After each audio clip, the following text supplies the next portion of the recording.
प्यारे साथियों नमस्कार। यूट्यूब के SP math by RP channel पर आपका हार्दिक स्वागत है।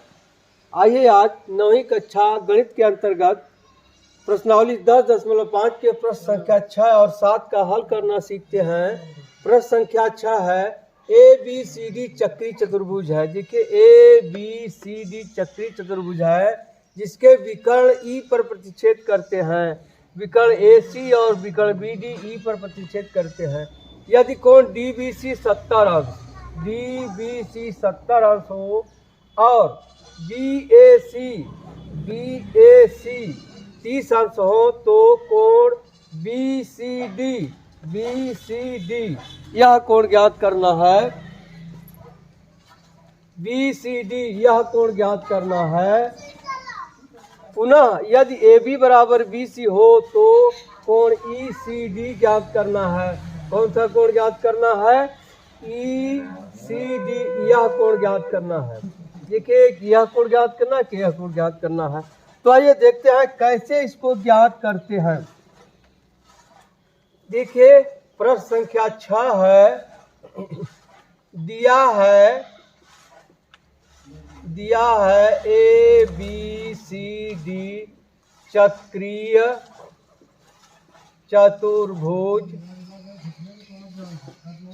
चतुर्भुज है और कोण DBC बराबर 70 अंश। DBC बराबर 70 अंश है। अब देखिए कोण DBC और DAC, कोण DAC बराबर कोण DBC क्यों यह बराबर होंगे? देखिए इसी पर है, DC पर या CD पर कोण बना है DBC, इसी जीवा पर बना है DAC। तो आप लिख देंगे एक ही वृत्तखंड के कोण, या आप यूँ लिख सकते हैं एक ही वृत्तखंड के कोण आपस में बराबर होते हैं। तो DAC बराबर DBC बराबर दिया है कितना? 70 अंश। तो आपको निकल गया कोण DAC बराबर 70 अंश। यह कोण कितना निकल गया? 70 अंश निकल गया। अब देखिए यह ABCD चक्रीय चतुर्भुज है, ABCD चक्रीय चतुर्भुज है। तो यहाँ लिख सकते हैं कोण A धन कोण C बराबर 180 अंश। क्यों? आप चाहे तो लिख सकते हैं हम जानते हैं कि चक्रीय चतुर्भुज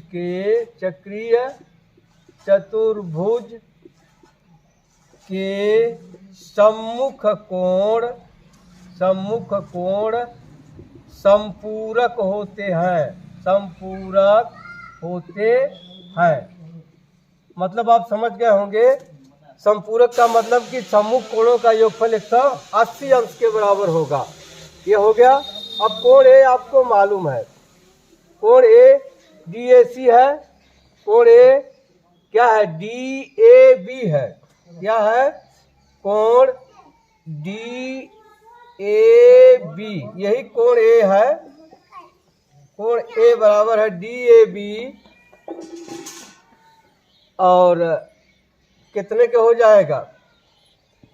DAB बराबर हो जाएगा कोण DAC धन कोण BAC। अब देखिए DAC अभी निकाले हैं कितना है? 70 अंश। यह हो जाएगा 70 अंश धन BAC 30 अंश दिया है, कितना हो जाएगा? 100 अंश। DAB 100 अंश हो गया। अब आप लिखे हैं कोण A धन कोण C बराबर 180 अंश। तो कोण A का पूरा नाम लिख दे रहे हैं कोण DAB धन कोण BCD, कोण C का पूरा नाम BCD बराबर होगा 180 अंश। यही चीज यहाँ लिखा गया है। अब DAB अभी निकाले हैं कितना? 100 अंश धन कोण BCD बराबर 180 अंश। इसलिए कोण BCD बराबर 180 अंश माइनस 100 अंश बराबर क्या आ जाएगा 80 अंश। यही आपका एक मान निकल गया क्या, कोण BCD बराबर 80 अंश, एक मान निकल गया आपका। अब निकालना है कोण क्या ECD दिया है AB बराबर BC, इसलिए क्या हो जाएगा कोण BAC बराबर कोण BCA क्यों बराबर होगा, आप चाहे तो लिख सकते हैं। हम जानते हैं कि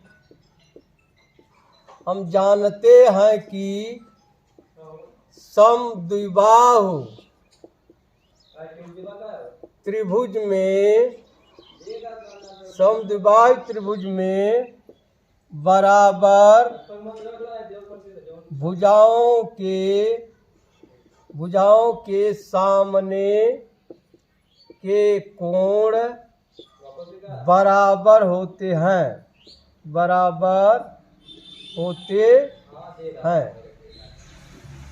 हम जानते हैं कि समद्विबाहु त्रिभुज में बराबर भुजाओं के सामने के कोण बराबर होते हैं, इसलिए क्या हो जाएगा कोण BCA बराबर कोण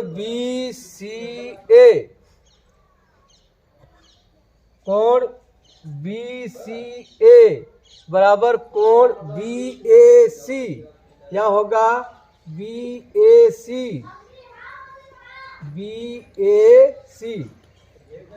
देखिए AB के सामने कोण C है और BC के सामने कोण A है, हो जाएगा BCA बराबर कोण BAC।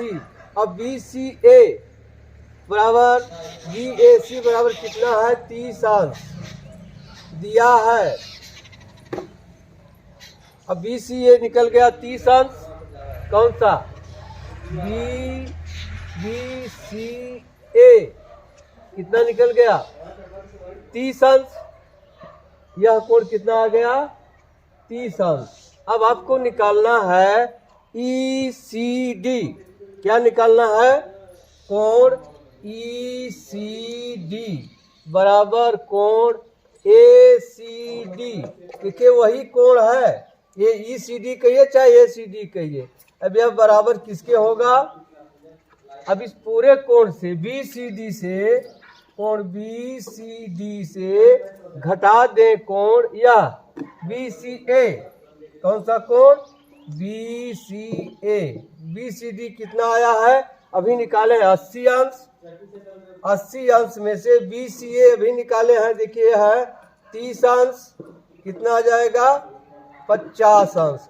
यही कोण निकल गया कोण ECD, कौन सा कोण ECD बराबर 50 अंश। एक उत्तर ये हो गया, कब जब उसकी AB और BC भुजाएं बराबर होगी।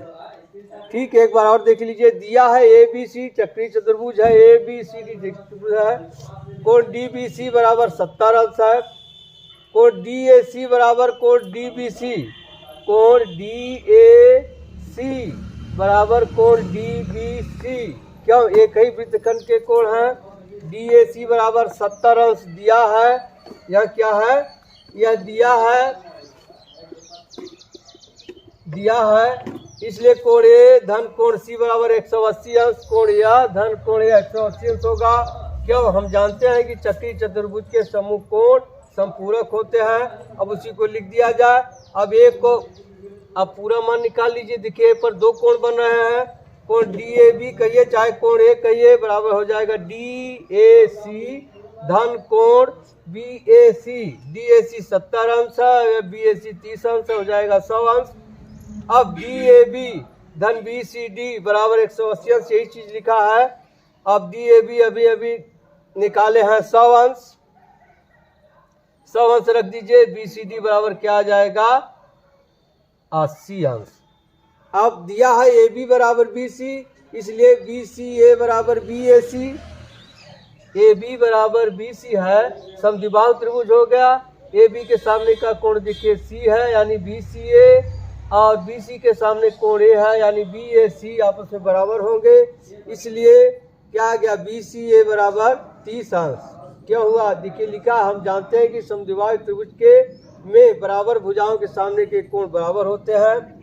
अब ई सी डी कहिए या ए सी डी कहिए, ई सी डी कहिए या ए सी डी कहिए, अब इस पूरे कोण से यह कोण घटा दिया गया है, यानी B C D minus B C A, 80 अंश में से 30 अंश निकाल दिए, बच गया 50 अंश।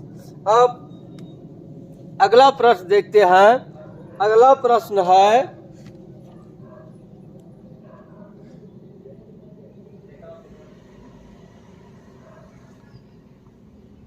प्रश्न संख्या 7, यदि एक चक्रीय चतुर्भुज के विकर्ण उसके शीर्षों से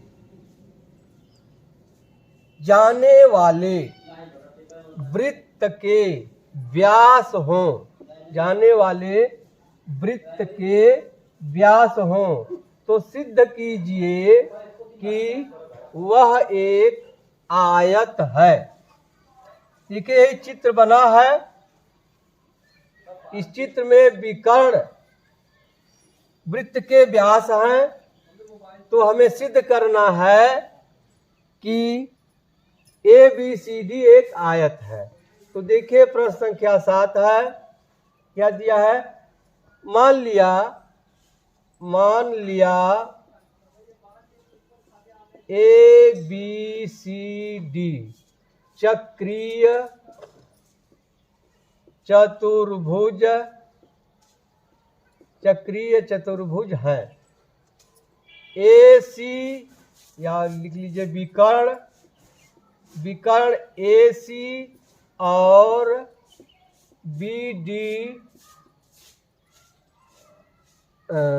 वृत्त के व्यास हैं, वृत्त के व्यास हैं, इसलिए हो जाएगा कोण ए बी सी, कोण ए बी सी बराबर 90 अंश, और कोण ए डी सी बराबर कितना होगा 90 अंश। क्यों, अर्ध वृत्त के कोण, अर्धवृत्त के कोण है। इसी प्रकार कोण देखिए यह हो गया ए बी सी, यह कोण अर्धवृत्त खंड का कोण है। देखिए अब क्या है, ए सी व्यास है और यह भी अर्धवृत्त का कोण हो गया, ए डी सी यह 90 अंश का हो गया।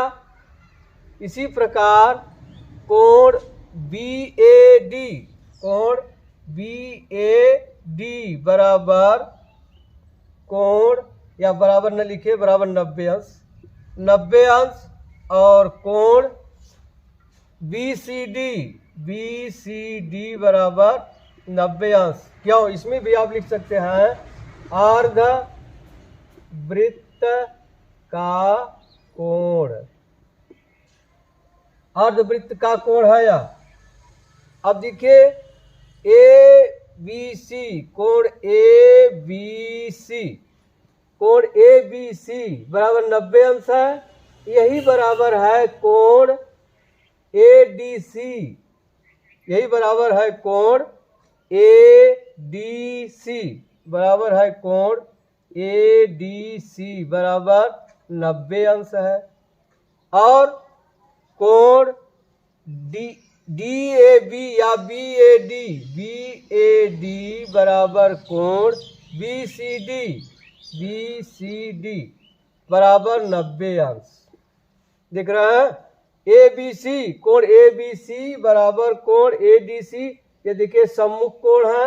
इसी तरह से कोण बी ए डी और कोण बी सी डी सम्मुख कोण है। है। अब लिखेंगे चतुर्भुज, चतुर्भुज के सम्मुख कोण बराबर हैं। क्या? बराबर हैं। अतः ए बी सी डी समांतर चतुर्भुज है। क्या है? समांतर चतुर्भुज है। क्यों समांतर चतुर्भुज है? अब कारण दे दीजिए। हम जानते हैं कि समांतर चतुर्भुज के सम्मुख कोण बराबर होते हैं।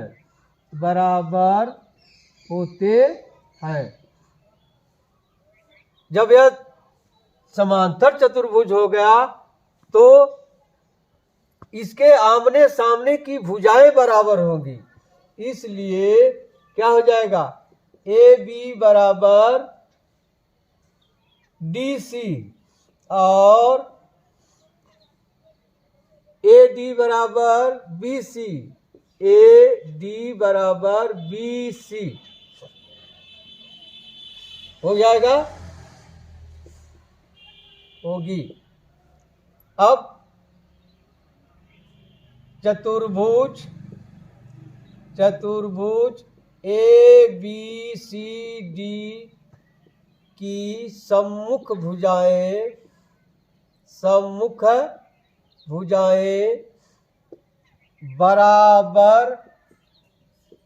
बराबर हैं तथा प्रत्येक कोण समकोण है। अतः ए बी सी डी एक आयत है। यही सिद्ध करना था। तो आप लिख सकते हैं, क्या लिखेंगे? चक्रीय चतुर्भुज के विकर्ण यदि चक्रीय चतुर्भुज के विकर्ण चक्रीय चतुर्भुज के विकर्ण यदि व्यास हो, या यदि वृत्त के व्यास कर लीजिए, वृत्त के व्यास हो तो वह एक आयत होता है। यही सिद्ध करना है। या आप लिख सकते हैं, इससे सिद्ध होता है कि, इससे सिद्ध होता है कि, देख लीजिए एक बार और। मान लिया ए बी सी डी चक्रीय चतुर्भुज है। ए बी सी डी चक्रीय चतुर्भुज है। विकर्ण ए सी और बी डी वृत्त के व्यास है। विकर्ण ए सी और बी डी वृत्त के व्यास है। इसलिए ए बी सी बराबर 90 अंश, कोण ए बी सी बराबर 90 अंश, कोण ए डी सी बराबर 90 अंश, ए डी सी बराबर 90 अंश। क्यों? अर्धवृत्त के कोण हम जानते हैं, अर्धवृत्त के खंड में बना कोण समकोण होता है। इसी प्रकार बी ए डी बराबर 90 अंश, बी सी डी बराबर 90 अंश। क्यों? अर्धवृत्त का कोण है। इसलिए क्या आ गया? ए बी सी बराबर कोण ए डी सी, कोण ए बी सी बराबर कोण ए डी सी बराबर 90 अंश, और कोण बी ए डी बराबर कोण बी सी डी बराबर 90 अंश। चतुर्भुज के सम्मुख कोण बराबर हैं। अतः ए बी सी डी समांतर चतुर्भुज है। हम जानते हैं कि समांतर चतुर्भुज के सम्मुख कोण बराबर होते हैं। इसलिए ए बी बराबर डी सी और ए डी बराबर बी सी हो गए। अब चतुर्भुज ए बी सी डी की सम्मुख भुजाएं बराबर है तथा प्रत्येक कोण समकोण है। अतः ए बी सी डी एक आयत है। इससे सिद्ध होता है कि यदि चक्रीय चतुर्भुज के विकर्ण वृत्त के व्यास हो, क्या? वृत्त के व्यास हो तो वह एक आयत होता है। ठीक, अब आप लगाइएगा। यदि आपको कोई समस्या हो तो आप इस नंबर पर 83 18 085 430 नंबर पर संपर्क कर सकते हैं, अपनी समस्या का समाधान पा सकते हैं। अब मिलते हैं अगली वीडियो में, तब तक के लिए धन्यवाद। जय हिंद, जय भारत।